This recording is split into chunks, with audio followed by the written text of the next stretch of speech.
మొన్న మళ్ళీ ఆ బండిపూర్లో నైట్ ట్రాఫిక్ కావాలన్నారు. దాని గురించి డిస్కస్ చేస్తున్నాం. వర్షం కదా, ఒక 5 నిమిషాలు ఆగిద్ది. ఒక చెరువు పక్కన కూర్చున్నాం. అక్కడ ఒక కప్ప క్వాక్ క్వాక్ అనింది. నేను అది ఏంటది, అలా ఏమంటుంది అరుస్తుంది అని వీళ్ళని అడిగా.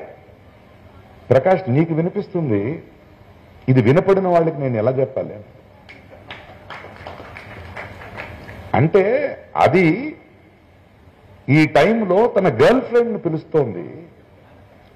మీరు ఆ మధ్యలో రోడేసి వా వా వా వెళ్తే ఇద్దరు కప్పలు మాట్లాడడానికి అడ్డుగా ఉన్నారా మనుషులు. ప్రకృతి గురించి, ఈ వైవిధ్యాన్ని కాపాడుకోవాల గురించి మనకి ఇలాంటి సూక్ష్మత లేకపోతే ఎలా అని. సో ఈ వైషమ్యాన్ని కానీ, ఈ పాలిటిక్స్ కానీ, ఇవన్నిటినీ మనం అర్థం చేసుకోవాలంటే మనం ఫస్ట్ సెన్సిటివ్ అవ్వాలి. మనకి ఎడ్యుకేషన్ కావాలి. వచ్చే తరాలకి, యంగ్స్టర్స్కి, మా పిల్లలకి వై ఈజ్ డైవర్సిటీ ఇంపార్టెంట్. ఎందుకంటే వీళ్ళు యూనిటీ ఇన్ డైవర్సిటీ అంటే మనం అంటున్నాం, వాళ్ళు యూనిఫార్మిటీ ఇన్ డైవర్సిటీ అనుకున్నారు. ఒకే చెడ్డీ వేసేస్తే అందరికీ, ఒకే భాష చెప్పేస్తే అందరికీ యూనిటీ ఇన్ డైవర్సిటీ, యూనిఫార్మిటీ అనుకుంటారు.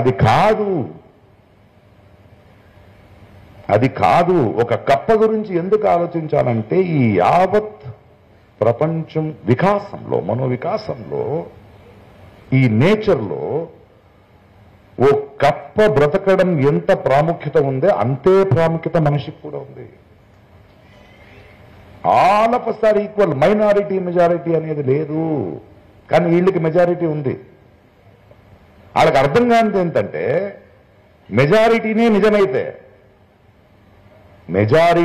నిజమైతే ఈ దేశంలో నేషనల్ బర్డ్ కాకి అవ్వాలి, నెమిలి కాదు.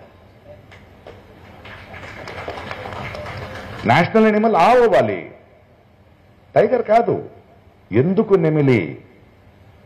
అందులో ఉన్న వైశిష్ట్యం. మన ప్రజాస్వామ్యం కూడా ఏం చెప్తుంది? మైనారిటీ అని ఒకటి ఉంటే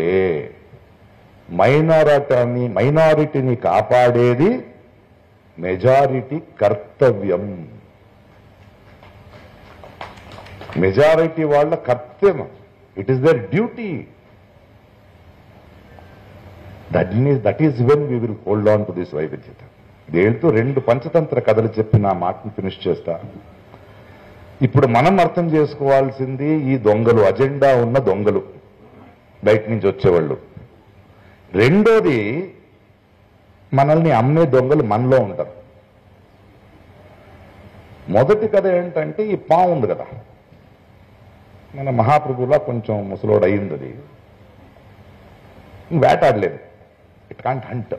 సో అదేం చేస్తుందంటే, ఈ కప్పలున్న సామ్రాజ్యం ఉంటుంది కదా, మనం ప్రజలున్న, అక్కడ తెచ్చి పడుకుంటుంది. ఏం చేయదు అది. ఎందుకురా అంటే, లేదు నేను వెజిటేరియన్ అయిపోయాను అంటే. మనోడు చెప్పాడు కదా, నాకు ఫ్యామిలీ లేదు, అన్ని వదిలేసి వచ్చేసాను. అలా నేను ఉండి దేవుడు నాకు ఏదో దేవుడే నన్ను సృష్టించాడు అని క్రియేట్ చేసేస్తే హ్యాపీ. అలా ఉండగానే పాపం ఇదేమవుతాయి కప్పలు, అదే ఏం చేయడంటాడు. ఒక రౌండ్ తీసుకెళ్తా, అలా కూర్చో అంటే ఒక రౌండ్ అన్ని తీసుకెళ్తుంది.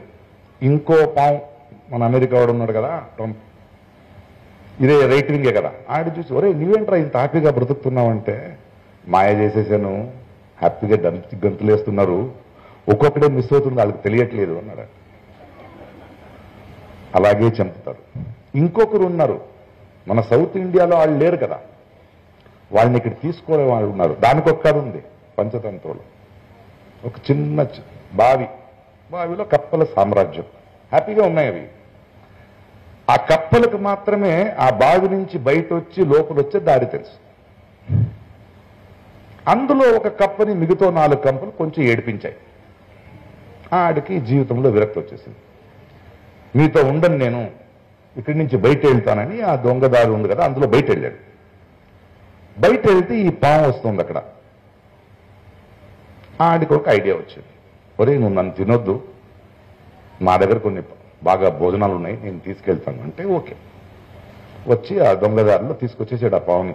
అది ఇలా ఉంటే దాని మీద హ్యాండ్ వేసి, ఏరా ఇప్పుడు చెప్పండి రా అని. ఒరే వద్దురా,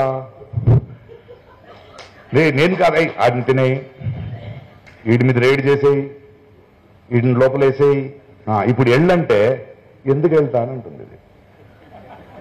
ఆ పరిస్థితి వీళ్ళిద్దరూ తీసుకొచ్చారు కదా, వాళ్ళకి అవుద్ది. కానీ ఈ కథల మూలంగా దొంగలెవరు, మనల్ని నమ్మేవాళ్ళు ఎవరు, ఇవన్నీ అర్థం చేసుకుంటూ వైషమ్యం సుడిలో డైవర్సిటీ ఉంది. కానీ ఇలాంటి సభలు, ఇలాంటి సంవాదాలు, ఇలాంటి స్ఫూర్తులతో లెట్స్ ఫైట్.